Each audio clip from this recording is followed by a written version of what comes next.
Meet James. James will be our guide and skipper for today. James, please introduce yourself. Sure. Hi everybody. Welcome aboard our container port tour.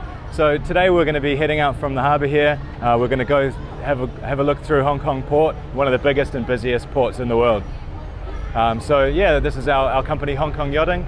We brought this boat up from Australia, and because of my day job through at the port, I tried to combine a passion for boating and some knowledge about the shipping and logistics industry in Hong Kong. So it should be a really fun day out on the water. Great.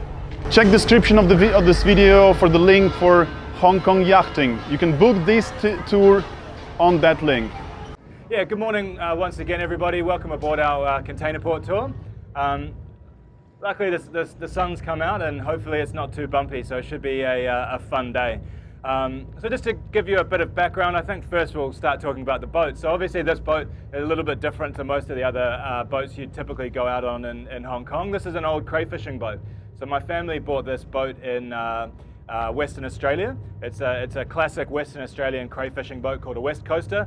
And we did a bit of renovation and drove it up from Australia because we thought it would make a good open platform for a party boat. So it lives its life mostly these days with people drinking too much wine and beer and having a good time, but it provides a pretty good platform for that. So Hong Kong Yachting is a company that my wife and I started and run, and I also moonlight as a logistics worker. So I have a job through here in the port, and we thought it might be quite interesting to be able to combine both taking people out on the boat as well as telling you a little bit about the port, because it's a side of Hong Kong that is super interesting and not many people actually go through into the port area and really get to have a look at how things are done. So because this is a commercial boat, we are allowed inside the port area, and we'll take you right through inside one of the container terminals in a moment.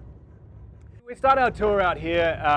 This is quite an interesting part of Hong Kong Port, and it's actually one of the unique parts about Hong Kong. It's actually the only place in the world that has midstream container operations, and what that means is that because it's one of the biggest ports in the world, it's also one of the most expensive ports in the world. So what we get is we'll get some of the container ships that'll park out here in the Lama Shipping Channel. So the Lama Shipping Channel is the busiest shipping channel in the world. There's container ships. Anyone that lives around Pok Fulam will see the container ships just buzzing up and down there all day. So the reason that Hong Kong's such a significant port for the world is its proximity to the Guangdong region and the Pearl River Delta. So just across the other side of Lantau, you've got the Pearl River. And that river goes right up through inside China in the Guangdong region. The Guangdong region is called the factory of the world. All right, so there's 60,000 factories in that one kind of region. It's made up of 9 different cities in China, but they've all kind of grouped together now. So it's formed what they're calling the first mega city in the world. So Hong Kong's a natural deep water harbour, which means that the biggest container ships in the world can get through here relatively easily. And it's because it's been one of the biggest ports in the world, it's maintained these connections to the factories and to the Pearl River region. So these container ships, they're burning a type of diesel called bunker fuel, which is a very thick, heavy marine diesel. It's relatively cost effective, but also quite produces quite a lot of pollution. So we've got these big cranes along the side called gantry cranes.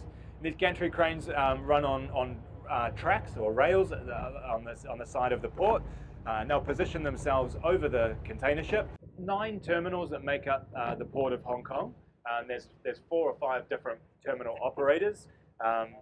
One we've got next to us here is a COSCO port, China Ocean Shipping Company. We have modern terminals. We have HIT down the other side there, which is Hutchison International Terminals, owned by Li Ka-shing.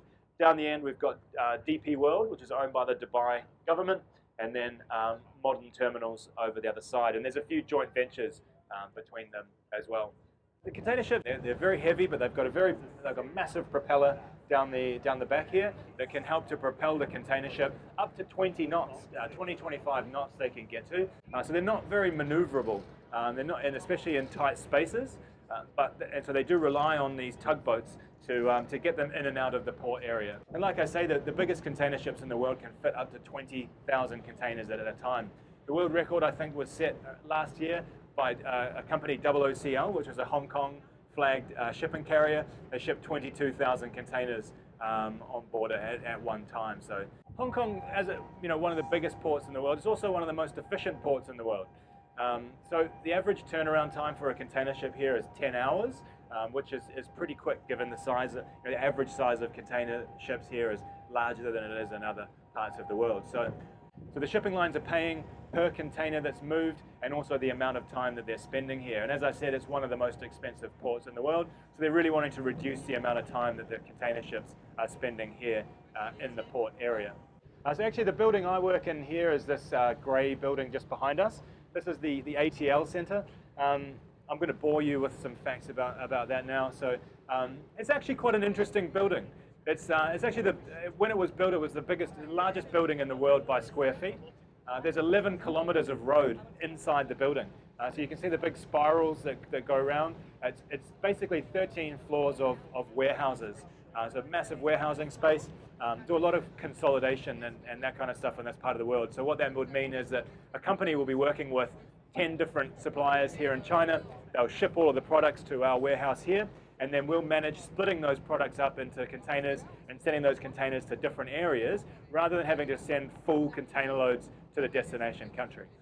And also don't forget that a lot of these containers, so Hong Kong is a free trade area, free trade zone, which means that it's also why it's been a significant port for the region, which means that you can export without having to pay duty. So yeah, a lot of these containers will be brought in, they'll be sitting on the dock, and then they'll go out again without ever going inside Hong Kong. It was a great experience, thanks to James and Hong Kong Yachting. I hope you enjoyed that video. Subscribe to my channel and good luck.